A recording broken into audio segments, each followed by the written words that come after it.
Amados irmãos, a paz do Senhor, aqui é o pastor Hélio Ornelas, pastor da Igreja Metodista Pentecostal, no Morro da Carolina, no Jacatiano do Caxias, na congregação Jardim Santa Marta Belfor Roxo, na congregação Nova Campina do Caxias, para ministrar mais uma aula da Escola Bíblica Dominical.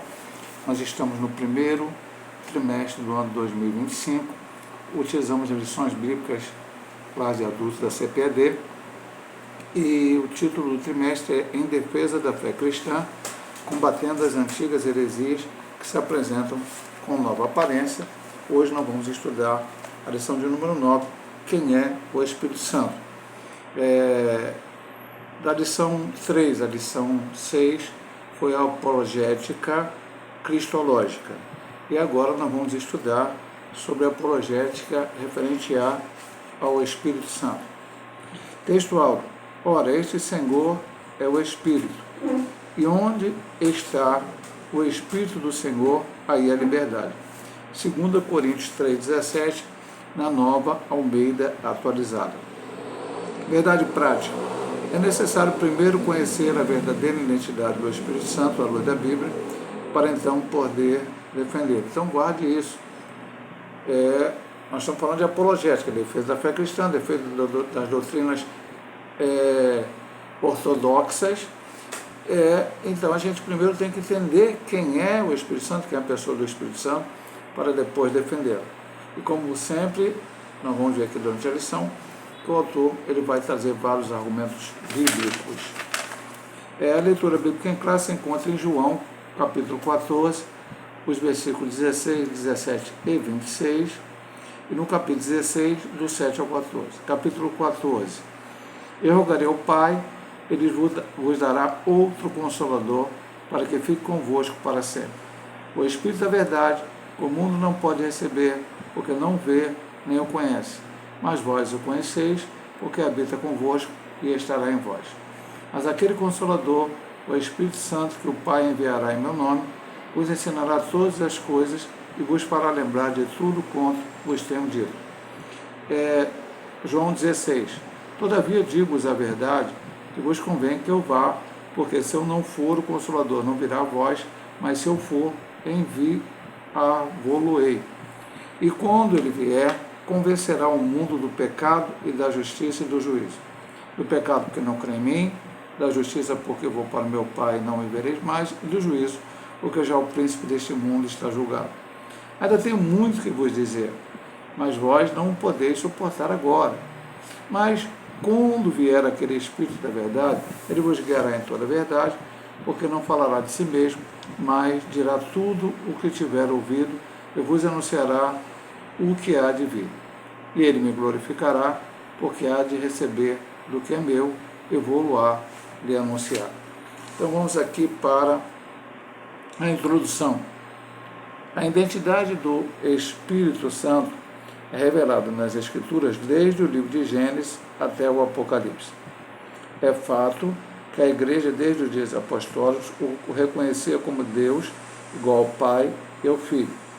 Essa deidade absoluta do Espírito Santo é revelada de maneira direta nos seus atributos divinos e nas suas obras e funções pertencentes a Deus. Todos nós precisamos estudar e conhecer essa verdade bíblica, pois desde a antiguidade existem heresias sobre a terceira pessoa da Trindade. É sobre isso que vamos estudar na presente lição. Logicamente, desde a lição que estudamos sobre a Trindade, que foi enfatizado aqui, que nós não cremos em três deuses, cremos em um Deus, em três pessoas distintas, Pai, Filho e Espírito Santo, chamados primeira, segunda e terceira pessoa da Trindade. No segmento da lição, entendemos que falar de primeira, segunda e terceira pessoa da Trindade não é subordinacionismo, ou seja, o Pai, o Espírito Santo está subordinado ao Filho, o Filho está subordinado ao Pai. Não, isso não é correto, falar, pregar, ensinar. Então estudamos várias coisas referentes à Trindade. É lógico que as edições anteriores falavam-se mais sobre Cristo, e agora vamos falar sobre o Espírito Santo, mas muitas coisas faladas sobre Cristo também estarão presentes aqui nesse estudo. Então é necessário entender, como diz a nossa verdade prática, entender sobre o Espírito Santo para poder ensinar. Essas verdades, tanto as cristológicas como a do Espírito Santo, elas não começaram a ser aceitas a partir de um concílio, a partir de um credo, a partir de um pensamento de um pai da igreja. Elas eram cridas pela igreja primitiva, elas eram cridas pelos apóstolos que conviveram com nosso Senhor Jesus Cristo e o próprio apóstolo Paulo, que depois se converteu e o Senhor apareceu a ele no deserto da Arábia, ensinou muitas coisas que depois o ajudaram a ensinar a igreja. Vamos então agora para o primeiro ponto da lição, o Consolador. Primeira subdivisão, o outro Consolador, baseado em João 14,16, que é texto bíblico em classe. Jesus disse aos seus discípulos que estava voltando para o Pai, mas que continuaria cuidando da igreja pelo seu Espírito Santo, seu Paracleto, alguém como ele que teria o mesmo poder para preservar o seu povo. A palavra outro nesta passagem é no grego allos, que significa outro, da mesma natureza, mesma espécie e mesma qualidade. Se o Espírito fosse uma força ativa, impessoal, conforme o ensino equivocado das testemunhas de Jeová, a palavra correta para outro seria héteros, que significa outro, do usual, diferente. O dicionário Vini afirma: o termo allos representa uma diferença numérica e denota outro do mesmo tipo. O termo héteros expressa uma diferença qualitativa e denota outro tipo diferente. Cristo prometeu enviar outro Consolador, allos, outro como ele, não héteros. Então, já na primeira colocação da lição, o autor da lição já nos mostra, embora ele vá falar isso mais no terceiro ponto, uma ideia errada que uma seita errada ensina.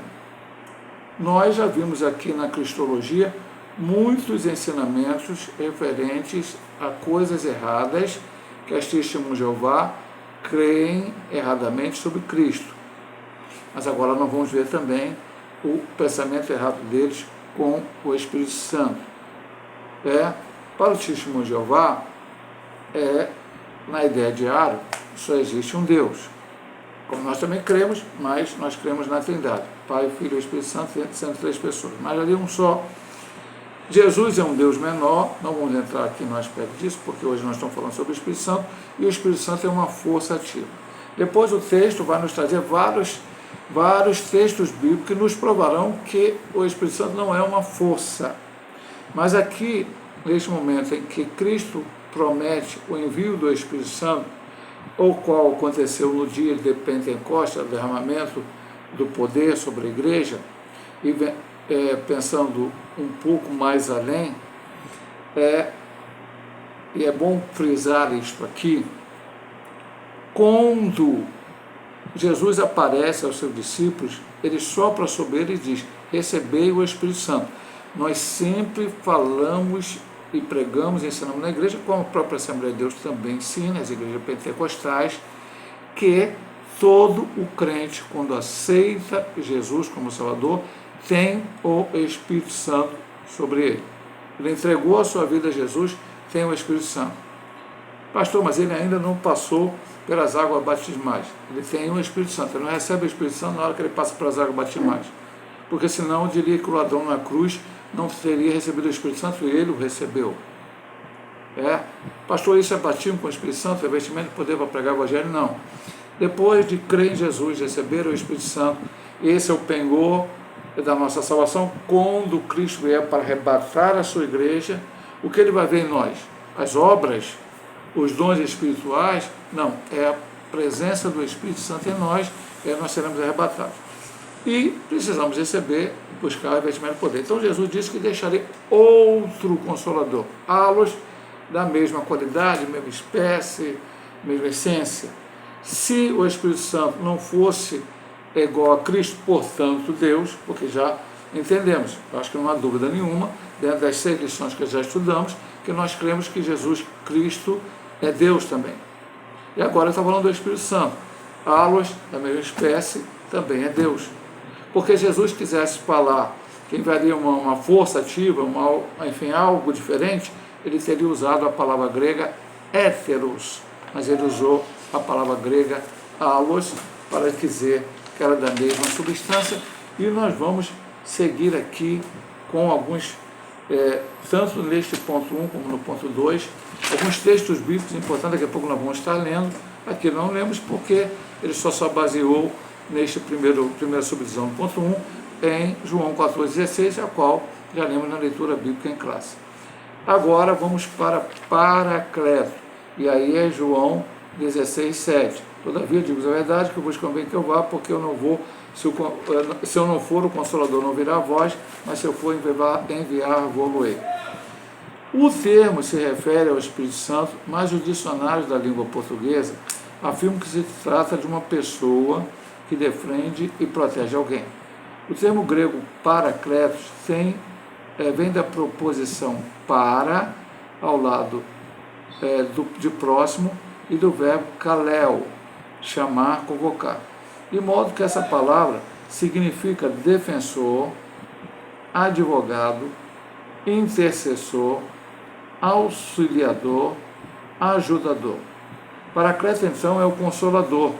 Consolador enviado pelo Pai, em nome de Jesus, para ensinar os discípulos e fazer lembrar de tudo o que o Filho ensinou e para testificar dele. E aí nós vamos ler o primeiro texto fora da lição, porque ele usa no texto bíblico em classe João capítulo 14, 16, mas aqui ele vai citar João capítulo 15. Vamos aqui então, 15, 26. Embora ele já tenha mais ou menos citado o texto, mas vamos ler literalmente aqui. Mas quando vier o Consolador, que eu da parte do Pai vos hei de enviar, que ele é Espírito da verdade, que procede do Pai, testificará de mim. Então, aqui nós estamos vendo o aspecto do Espírito Santo vindo como Paracleto, Consolador. E aí ele dá uma definição, vamos aqui para a tradução do que significa Paracleto em grego: defensor, advogado, intercessor, auxiliador e ajudador. Jesus disse: enviarei outro Consolador, porque enquanto Jesus já estava aqui na terra, este era o papel dele para com os seus discípulos. Jesus já estava ali, junto com aqueles que ele escolheu para pregar a palavra, como alguém que estava ali defendendo, como alguém que estava como um advogado, como alguém que estava como um intercessor, como alguém que estava como um auxiliador e um ajudador. Mas Jesus veio aqui não só para viver, não só para pregar, não só para ensinar, mas Jesus também veio para morrer na cruz para o perdão de nossos pecados. E morrendo na cruz para o perdão de nossos pecados, ele ressuscitaria o terceiro dia e subiria aos céus, para que então enviasse o Espírito Santo sobre a igreja, o derramamento do poder no dia de Pentecostes. Então, ele, enquanto estava aqui, fazia essa função. Ele prometeu a alguém que faria a mesma função dele, porque a igreja, Jesus disse: não vos deixarei órfãos.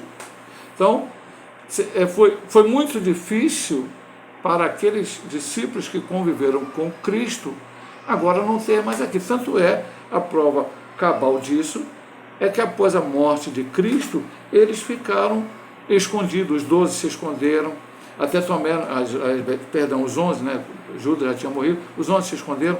Tomé, na primeira até aparição de Cristo, quando eles estavam fechados naquele lugar, Tomé não estava, e a segunda vez Tomé veio. Maria, quando viu Jesus, logo após a ressurreição, não entendeu que era ele, achou até que era um jardineiro. Os 2 discípulos do caminho de Emaús, Jesus apareceu, conversou com eles, e eles não conseguiram entender, embora seu coração ardia, quando Jesus falava todas as palavras, e até que ele partiu o pão, quando chegou lá na sua cidade, e aí desapareceu aos olhos deles, e entenderam que era o Cristo. Então era necessário para que eles continuassem a obra, para que eles fizessem aquilo ao qual havia o propósito do Senhor ao vir a essa terra, pregar, ensinar, fazer milagres e morrer na cruz, ressuscitar ao terceiro dia, para que pudesse estabelecer a igreja e a igreja então pudesse fazer a obra de evangelização de toda a humanidade. A hora que o Senhor disse aí de por todo mundo pregar o evangelho a toda nação e de fazer discípulos em todas as nações, e para que isso acontecesse era necessário que nós tivéssemos o Paracleto. Além das nossas dificuldades. Somos seres humanos, ainda estamos nesse corpo carnal, ainda temos as nossas dificuldades e precisamos da ajuda diária do Consolador em nossas vidas, para que possamos continuar a nossa caminhada fazendo a vontade do Senhor Jesus Cristo. Agora vamos para a subdivisão 3 do ponto 1, seu uso no Novo Testamento. O termo Paracleto aparece apenas 5 vezes no Novo Testamento. Nos escritos joaninos, 4 vezes. No Evangelho, referindo-se ao Espírito Santo, aí algumas citações que já estão aqui na nossa leitura bíblica em casa. 14,16. Eu rogarei o Pai, ele vos dará outro Consolador, para que vive convosco para sempre. O 26, mas aquele Consolador, o Espírito Santo. Toda vez que você vê Consolador aqui, é a tradução de Paracleto. Mas aquele Consolador, o Espírito Santo, que o Pai enviará em meu nome, vos ensinará todas as coisas, vos fará lembrar de tudo quanto vos tenho dito. Também o 15, 26 já lemos, ainda além do 16, 7, que também está aqui na nossa leitura bíblica. Todavia, digo-vos a verdade, que vos convém que eu vá, porque se eu não for, o Consolador não virá a vós, mas se eu for enviar, vou-lo-ei. E, mais uma vez, além dele, o nome é aplicado ao Senhor Jesus e traduzido por advogado, em 1 João 2,1, que diz, antes de filhos tenham dito isso para não pequeis, mas se pecares, tem de um advogado, um Paracleto, que é o Senhor Jesus.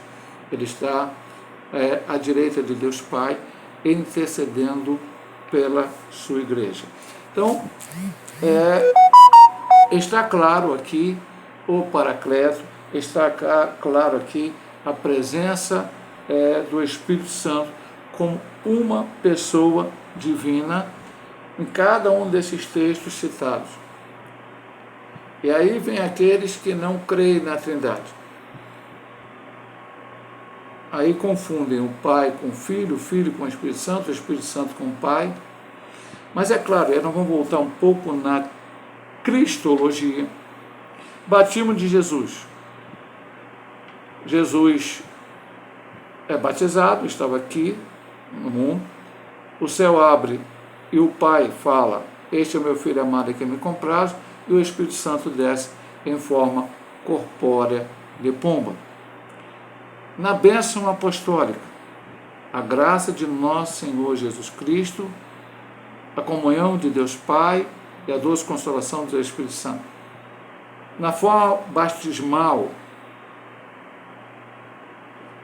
batizando-as em nome do Pai, do Filho e do Espírito Santo.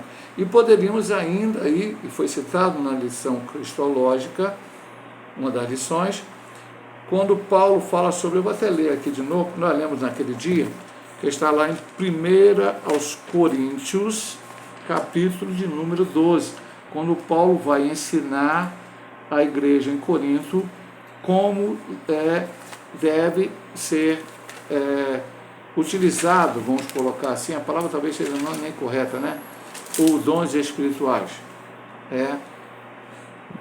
Então ele fala no 12, 4, ora, há diversidade de dons, mas o Espírito é o mesmo. Então o Espírito é o mesmo. Há diversidade de ministérios, mas o Senhor é o mesmo, Jesus. Há diversidade de operações, mas o mesmo Deus que opera tudo em todos, o Pai. Aqui também se fala da Trindade, fala da ação do Espírito Santo. Recentemente pregamos, e aqui o texto vai falar, mais adiante, nem vou falar agora, quando que o Espírito Santo fazia com que cada um no dia de Pentecostes falasse a língua estranha naquele momento do batismo, como ele concedia que falassem. Então, o Espírito Santo, como já foi dito aqui na subdivisão 1, não é uma força. Depois no ponto 3 nós vamos voltar a isso. Vou ler só rapidamente um auxílio doutrinário que temos aqui entre o ponto 1 e o ponto 2.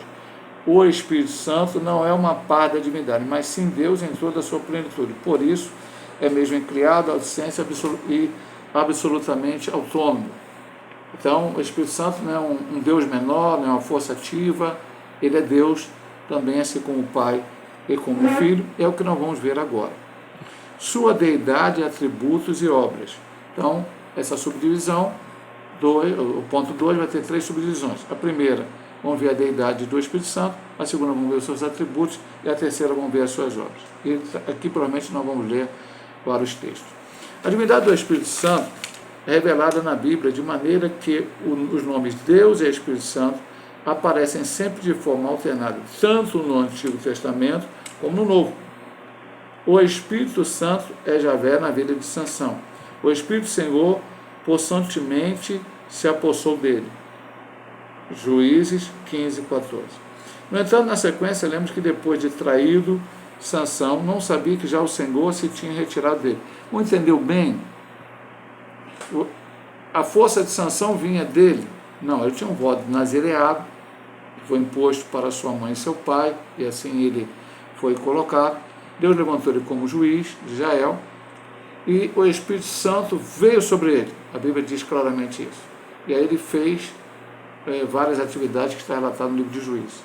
Mas quando ele é traído por Dalila, e ele peca porque ele conta para ela a questão do cabelo, e a sua força não estava no cabelo, mas no voto que ele tinha feito a Deus, e aí ele pede a sua força e diz que o Senhor se retirou dele. E ali a palavra usada, que já não se usava o tetragrama, mas o Senhor ali, que está colocado Adonai, estava se referindo a Deus.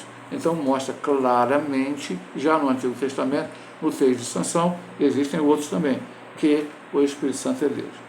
Assim, tanto o Espírito de Javé e Javé, ou seja, o Espírito do Senhor e o Senhor, são nomes divinos usados alternamente. Fica claro no Antigo Testamento que o Espírito Santo é o próprio Deus. Esse tipo de linguagem na Bíblia mostra que ele é Javé. Ele tem umas comparações aqui, e é bom que a gente utilize-as. Êxodo 17, 7. Então ele vai comparar um texto do Antigo Testamento com um do Novo.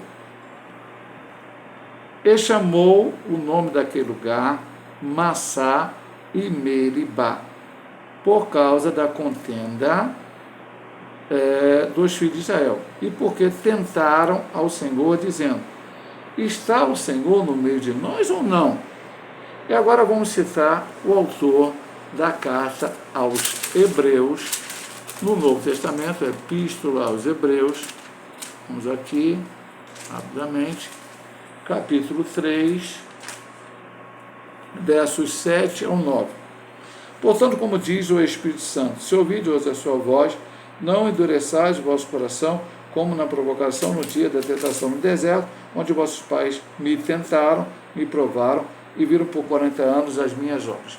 Então, lá diz, eles tentaram ao Senhor.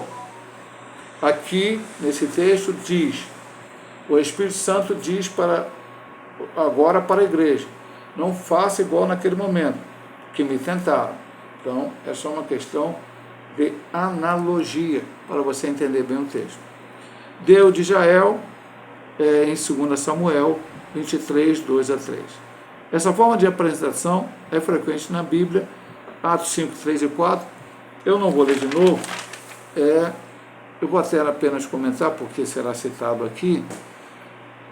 No Novo Testamento, este é o principal texto, e nós falamos isso na lição da Trindade, vamos repetir hoje, que mostra que o Espírito Santo é Deus. Porque quando Ananias mente sobre a questão da propriedade que vendeu, Pedro diz, no versículo 3, mentiste ao Espírito Santo e depois no mentiste a Deus. Então é claro, Pedro não estaria falando uma blasfêmia se o Espírito fosse uma força ativa, até porque a gente não pode mentir para uma força. A gente mente para uma pessoa, mas para uma força não tem como se mentir. Então, se o Espírito fosse uma força ativa, não seria colocado assim por Pedro. E eu vou mais para adiante porque ele cita mais dois textos. Vamos aqui 1 Coríntios 3,16. Bom, acabou abrindo aqui 2 Coríntios, a minha Bíblia está marcada que ontem eu preguei na igreja em 2 Coríntios, então acabou entrando em 2 Coríntios aqui. Capítulo 3, versículo 16 a 18. Mas quando se converterem ao Senhor, então o véu se tirará. Ora, o Senhor é Espírito, e onde está o Espírito do Senhor, aí é a liberdade. Mas todos nós, com cara descoberta, refletido como espelho, a glória do Senhor, somos transformados de glória em glória, na mesma imagem, como pelo Espírito do Senhor. Então aqui faz a intercambiação de Senhor, Deus e do Espírito. Agora vamos ver, nós estamos falando aqui da deidade, atributos e obras, para ver que o Espírito Santo é Deus. Atributos do Espírito Santo.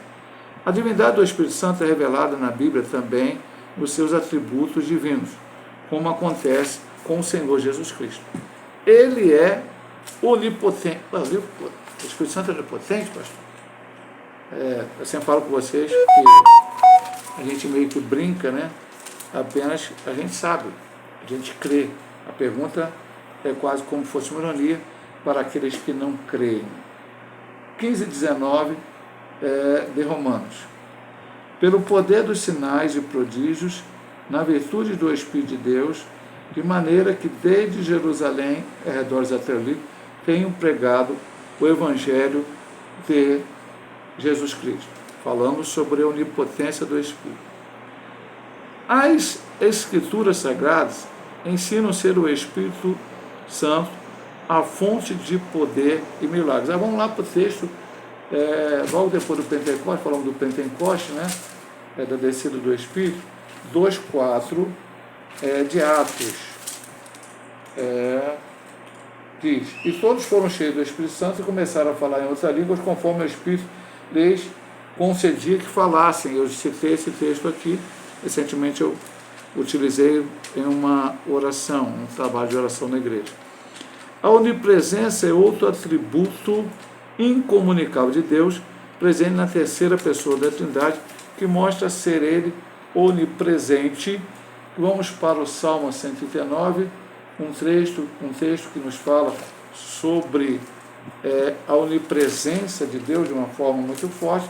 Nós vamos ver aqui a citação, 7-10. Para onde irei do meu espírito, ou para onde fugirei?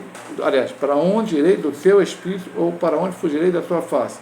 Se subir ao céu, tu aí estás, se fizer no céu a minha cama, eis que ali tu estás também. Se tomar as asas da alva e habitar na extremidade do mar, e até ali a tua mão me guiará, e a tua destra me surgirá, por onde fugirei do teu espírito.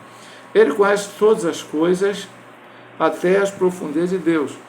Nós citamos muito o texto de 1 Coríntios 2:9, mas aqui até domingo eu citei na pregação, mas ele vai na sequência do 10 e o 11. Vamos lá.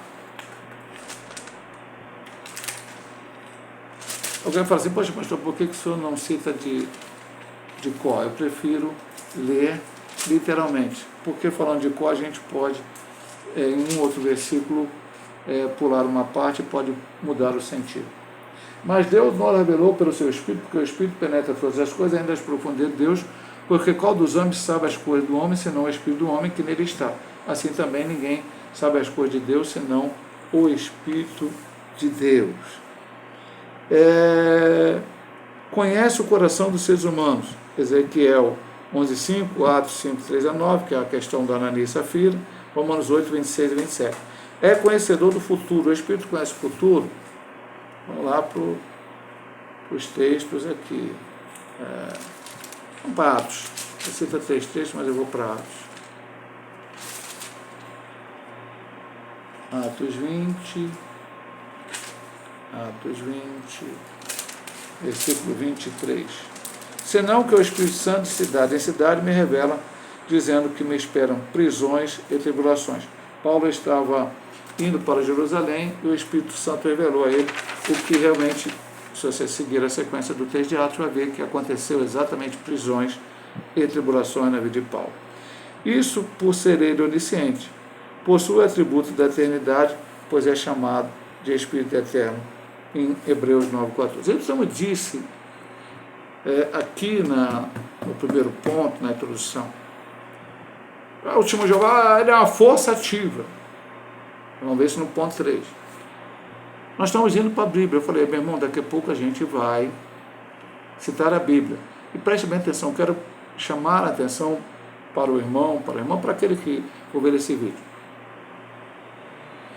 As lições, é lógico que elas retratam uma posição doutrinária seguida pelas Assembleias de Deus. Nós, metodistas pentecostais, seguimos também, e outras igrejas pentecostais, logicamente, doutrinária e aí se unem todas as igrejas reformadas também seguem a mesma ideia sobre o Espírito Santo, no sentido da Trindade, que ele é Deus. Então, veja bem, meu amado irmão, está sendo citado texto bíblico. Aqui não é. O pastor Ezequiel Soares teve uma visão e aí trouxe um ensinamento contrário a todos os que todo mundo já ensinou até aqui. Não. Um anjo apareceu ao pastor Ezequiel Soares e revelou para ele alguma coisa. Ele falou, não, o pastor Ezequiel Soares é o autor das lições, escreveu a lição. Não. Ele cita aquela posição doutrinária e cita a Bíblia, os textos. Lemos alguns, mas eu já sempre digo, toda a lição. Você que tem acesso à revista, leia todos, para que você possa também fundamentar a tua fé e na hora de você defendê-la diante daqueles que não creem na doutrina bíblica, a ortodoxia bíblica, você possa estar preparado. Agora vamos ver as obras do Espírito. Eu pedi licença para tomar um copinho d'água, muito calor no Rio aqui, né?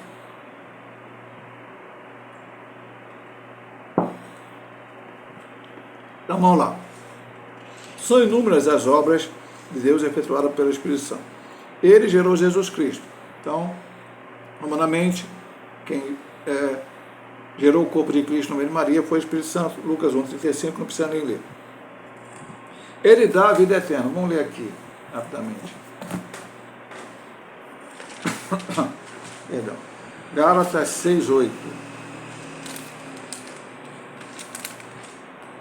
Porque o que semeia na sua carne, da carne ceifará a corrupção, mas o que semeia no Espírito, do Espírito ceifará a vida eterna.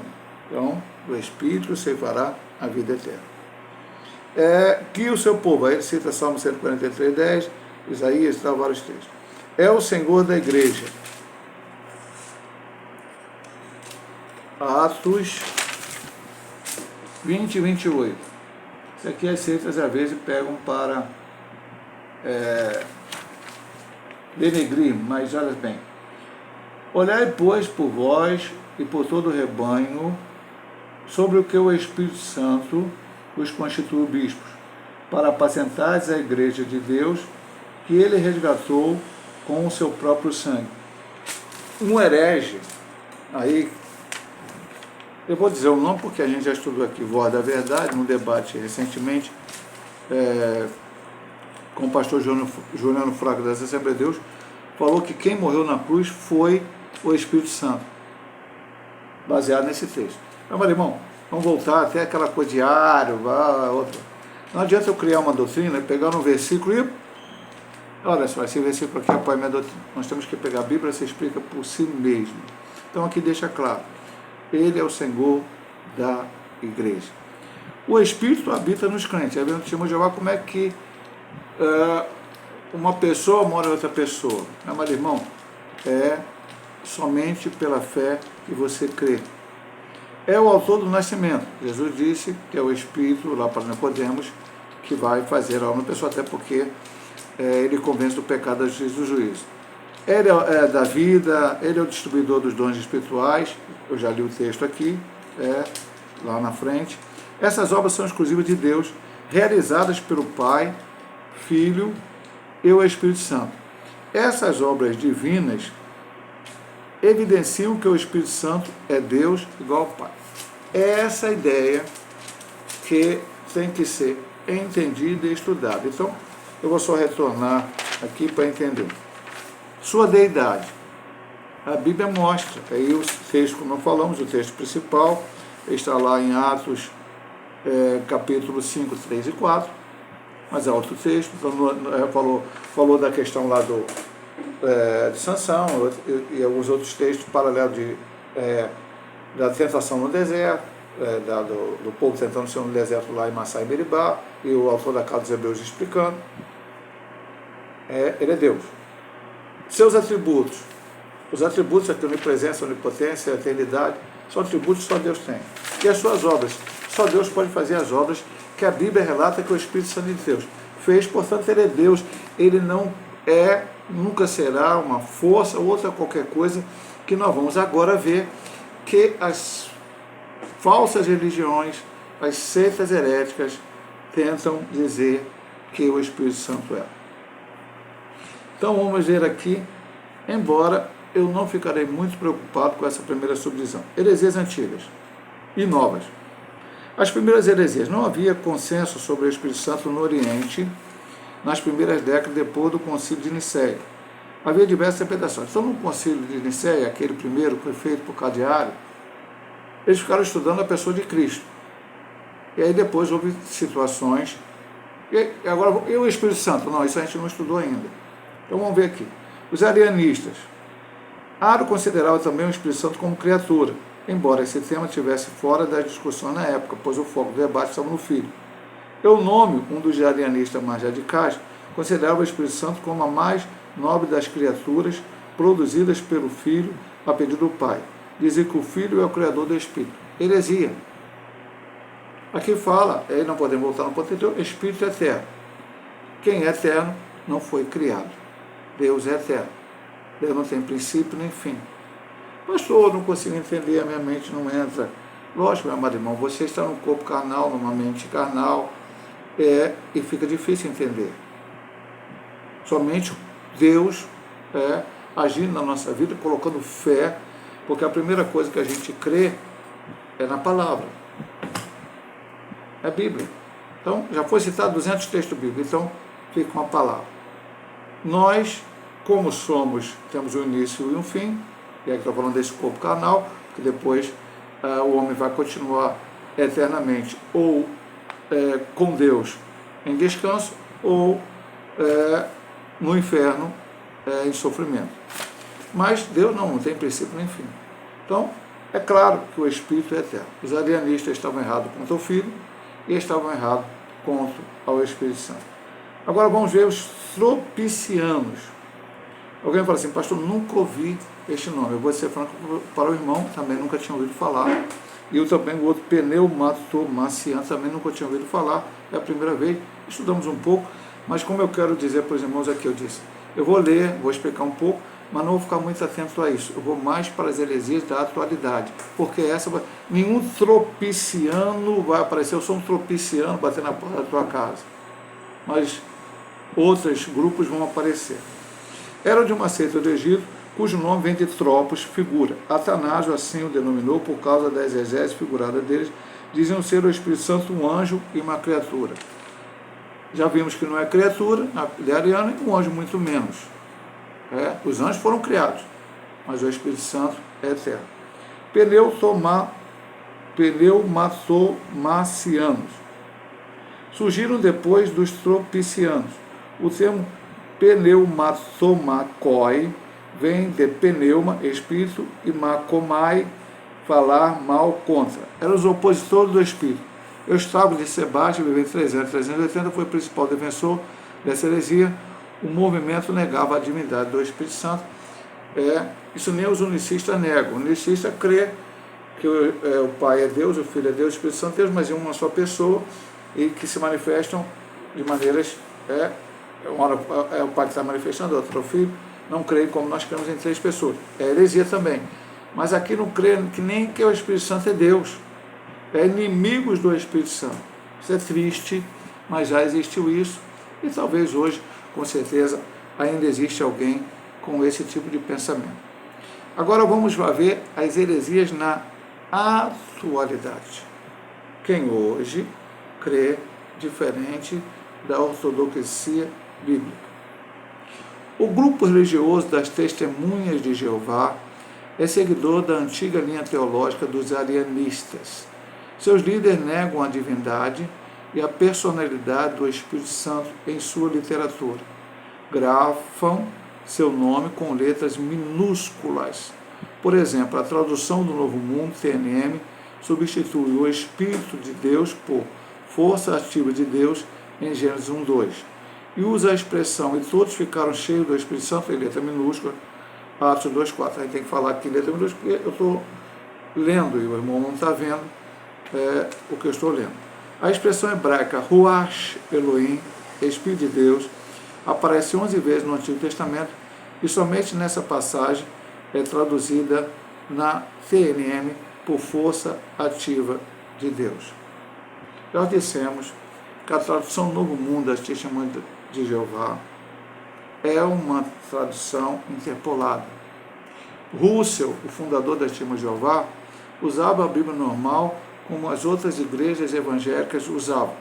Logicamente, que os fundamentos para a sua doutrina não eram só a Bíblia Sagrada, também os livros que ele escreveu. Depois, se eu não me engano, o seu sucessor, eu acho que foi Rutherford, Rutherford foi o seu sucessor, mas não lembro se foi Rutherford ou outro sucessor, é que começou com essa tradução Novo Mundo, porque a tradução, a Bíblia normal, eles usavam em inglês, logicamente foi fundada na Inglaterra, nos Estados Unidos, ia de encontro se não todas, a maioria absoluta do que Russell pregava, e que Rutherford pregava, que a Testemunhas de Jeová pregava. Então, já foi mudada a tradução. Inclusive, alguns livros que eles escreveram no passado, hoje eles já abandonaram. Eles mudam a sua ideia de pensar de acordo com o tempo. Mas contra o Espírito Santo, não. Ainda hoje, se você receber em sua casa, quando eu digo receber, você pode até receber. Eu vou dar um exemplo para os irmãos, e aí não digo que todos façam o mesmo que eu fiz, porque às vezes você pode não estar até preparado. Há muito tempo atrás, eu acho que eu nem tinha filhos ainda, estava recém-casado. Então uma senhora, Testemunha de Jeová, bateu aqui na porta, com aquela mesma abordagem que o irmão deve conhecer, porque já aconteceu na sua casa. Falando que queria trazer um estudo da palavra para mim. Pode vir. Pastor, eu só queria aprender o que a Testemunha de Jeová tem a ensinar. Não, eu queria ensinar a palavra para ela. Estou na minha casa, agora não mais porque eu acabei doando a minha estante para a igreja, mas eu tinha uma estante cheia de livros teológicos. Eu tenho os livros teológicos, estão guardados, mas eu nunca peguei um livro teológico, opinião do pastor Ezequiel Soares, opinião de fulano de tal. Não, eu só ficava com a minha Bíblia. Ela trazia a Bíblia dela, Novo Mundo da Testemunha de Jeová, e os livros dele. E aí saia com o assunto, e eu sempre questionava ela, às vezes na própria Bíblia dela, mostrava que a Bíblia dela estava, e ela sempre saía com uma pergunta para perguntar lá ao ancião, e o ancião trazer de volta. E houve outras oportunidades que também interagir com alguns Testemunhas de Jeová, falando com eles. Continuam pensando a mesma coisa. Então nós temos que ter a base bíblica para mostrar para eles que o Espírito Santo não é uma força ativa. Não está no original hebraico e nem no original grego o Espírito sendo uma força ativa. Como ele dá a expressão aqui hebraica para Gênesis 1:2, no princípio, eu vou até ler aqui, que está escrito aqui na nossa Bíblia, e a terra era sem forma, vazia, e havia trevas sobre a face do abismo, e o Espírito de Deus se movia sobre a face das águas. Lá na tradução deles, a força ativa de Deus. Mas a expressão hebraica, como diz aqui, Ruach Elohim, Espírito de Deus, não pode ser traduzida como força ativa. Nenhum hebraísta, nenhuma pessoa que entende o verdadeiro hebraico vai dar aval para esse tipo de tradução. Então, a ideia deles, que o Espírito Santo é uma força ativa, está baseado no ensinamento errado de Russell, Rutherford e outros líderes do grupo governante hoje, e de uma tradução errada da Bíblia Sagrada, que somente eles usam. Somente este grupo religioso, chamado Torre de Vigia, ou Testemunho de Jeová, usa este texto. Agora vamos para o último ponto desta lição, a subdivisão 3, o Espírito Santo em outras religiões.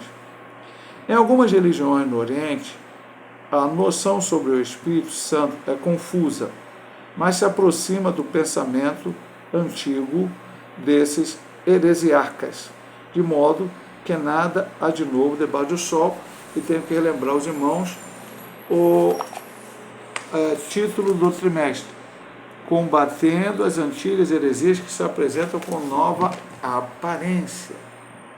Então, não há nada, o sábio disse lá, não há nada novo debaixo do sol. As pessoas requentam algo que alguém já falou lá atrás erradamente, a igreja já combateu, a igreja já declarou essas pessoas hereges e o seu ensinamento uma heresia, e requentam ela e trazem para os dias de hoje. Então vamos aqui para a subdivisão A, uma crença estranha. Os intelectuais da religião islâmica, por exemplo, se apegam às palavras do Alcorão atribuídas a Jesus. Sou para vós o mensageiro de Alá, para confirmar a Torá que havia antes de mim e anunciar um mensageiro que virá depois de mim, cujo nome é Hamad. Citação aqui do Alcorão 61:6. Eles interpretam essa passagem corânica como cumprimento da promessa que Jesus fez sobre a vinda do Consolador, do Paracleto. Eles confundem a palavra grega perikletos, renomado ao redor, ilustre, com paracletos, em João 14:6, 26, 15, 26, 16, 7. Assim conclui equivocadamente que Maomé é o Consolador prometido por Jesus. Convém lembrar que perikletos não é uma palavra bíblica, não aparece em lugar algum da Bíblia Sagrada, nem no Novo Testamento grego e nem na Septuaginta. Então veja bem, os muçulmanos ensinam algo que está de acordo com os ensinamentos de Maomé. Nós já falamos sobre as lições sobre Jesus Cristo, nós já falamos isso. Eles creem que Jesus Cristo nem morreu na cruz, foi um sósia dele, uma série de ensinamentos estranhos. Porque na ideia deles, Jesus foi mais um profeta. Os vários profetas, Moisés, Davi, Jesus Cristo, blá, blá. E o último e maior profeta foi Maomé, e o Deus dele é Alá. Maomé recebeu, entre aspas, vamos sempre falar assim, a revelação do Alcorão, diretamente do anjo Gabriel. Ele nunca escreveu, depois os seus seguidores escreveram, do que ouviram ele pregar, e aí tem o Alcorão hoje, que existe aí. Então, numa dos textos do Alcorão, que não está na Bíblia, Jesus diz que haveria um mensageiro que viria depois dele, e o nome dele seria Hamad, que é Maomé. O muçulmano nem gosta que a gente chame o fundador da religião dele de Maomé, se sente até ofendido, é Hamad. Mas aqui, tanto no português como no inglês, o nome falado é Maomé. Então veja bem, meu amado irmão, vai ser diferente o Espírito Santo? Não, ele vai entender da mesma forma. Porque ele entende que quando Jesus diz o Espírito Santo, ele está falando de Hamad ou Maomé. E usam a palavra grega perikletos, que no grego tem um significado de renomado, ao redor, e ilustre. E isso para direcionar as palavras de Jesus como um profeta, eles consideram, para Maomé. Esse ilustre, esse renomado, esse renomado ao redor, seria Maomé. Sabemos que essa é uma interpretação completamente errada, até porque, como diz o pastor Ezequiel Soares, perikletos não está na Bíblia. Então não é uma palavra bíblica. Você vai pegar o texto em grego bíblico Porque aqui nós estamos discutindo o que está aqui escrito em português na nossa Bíblia, é o grego, é o original.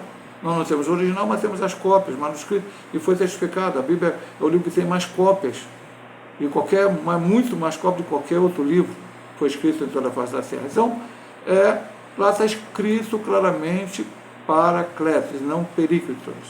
Então, não dá para dizer que isso, veja bem, a palavra não aparece nem no Novo Testamento grego, nem na Septuaginta, que é a tradução de 70, que aconteceu mais ou menos 300 anos antes de Cristo, através dos sábios, 70 sábios que traduziram em Alexandria o Antigo Testamento para o grego. E não há essa palavra nem nessa tradução. Vamos aqui para a resposta bíblica, que é o B. Jesus disse que o Consolador é o próprio Espírito Santo. Ele disse isso, eu posso até abrir aqui, mas não vou nem abrir a Bíblia, vou abrir o texto bíblico nosso básico. Mas aquele Consolador, o Espírito Santo, que o Pai enviará em meu nome. Então não tem um homem, um profeta que será enviado. O profeta que seria enviado seria maior do que Moisés. Essa palavra foi consumada em Cristo. O profeta maior que está lá em Deuteronômio capítulo 18. Foi Jesus que veio, e é no sentido profeta, para ele trazer. Jesus, a gente sempre fala, né? Rei, profeta e sacerdote. Moisés foi profeta, sacerdote, mas não foi rei. Davi foi rei, profeta, mas não foi sacerdote, e assim por diante. Jesus é rei, profeta e sacerdote. Não que ele fosse mais um dos profetas que houve sobre a terra. Agora vamos lá.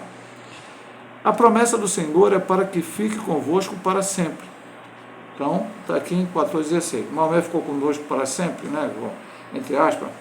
Maomé morreu, o túmulo dele está lá, os muçulmanos vão visitar o túmulo dele lá em Meca.